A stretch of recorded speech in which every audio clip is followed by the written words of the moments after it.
একটু এই নে খাবার এনেছি। খাবার এনেছ? ঠিক আছে।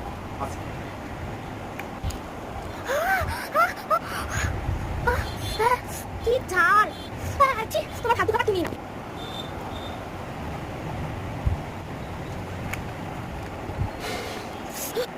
কি রে, এত ঝাল লাগলো কেন? বেশি লঙ্কাও তো দিইনি, কিছু তো দিইনি, খালি একটা লঙ্কার কুচি দিয়েছি। জানি না বাপু কিসের ঝাল লাগলো। আর মেয়ে যখন বাইরে খাবার খেতে যায়, চলো মা, ওখানে একটা ফুচকা বসেছে, চলো। ওই ফুচকাটাই যাবি?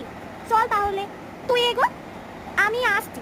হ্যাঁ হ্যাঁ, আজ ফুচকাওয়ালা কাকুটাকে আগে থেকে বলে রাখবো অনেক ঝাল দিতে, তখন দেখবো বাইরের খাবারের ঝাল কেমন খাই। যাই যাই বাবু, তখন আবার চিৎকার করতে শুরু করে দেবে। মা, তুমি এতক্ষণে আসলা?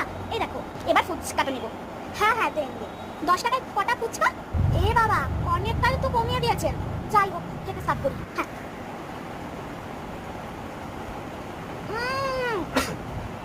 হ্যাঁ দাঁড়ান দিদি, এক্ষুনি ঝাল দিয়ে মাখিয়ে দিচ্ছি, এনেন দিদি। তা দাদা বাটিটা চেঞ্জ করলেন কেন? ও ঝাল তাই? ঠিক আছে, কোনো ব্যাপার না।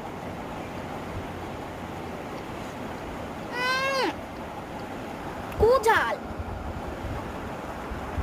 চাপ বাবা। কি হলো মা, খাবা নাকি? না না না, থাক, দরকার নেই। আমি বাবু ওইসব অত ঝাল খাই নে।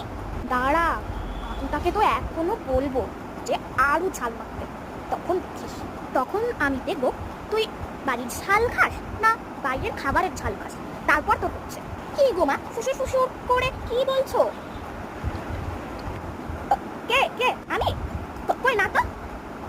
এবার তো ও খেতে ব্যস্ত, এবার বলি। আচ্ছা শোনে তুই কাছে, ফুচকা বেশি ঝাল মাখা খাবেন, ঠিক আছে? তাহলে আপনি আপনাকে 5,000 টাকা দেবেন, ঠিক আছে? ভালো করে ঝাল মাখাবেন, অনেক ঝাল।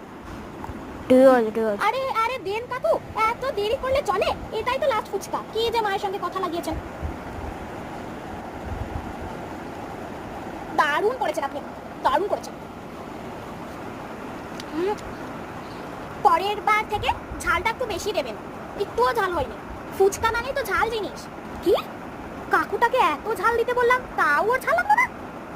মরণ, আমার সবজি দেখতে কি কমতি আছে, আমি কিছুই তো ঝাল দিই না। আর এই কাকুটা তো 1000টা লঙ্কা বোধ দিয়েছে। চল, তোর বাড়িতে হচ্ছে। বাড়িতে পৌঁছে যা হয়। কি গো মা, সামনে দাঁড়ালে কেন?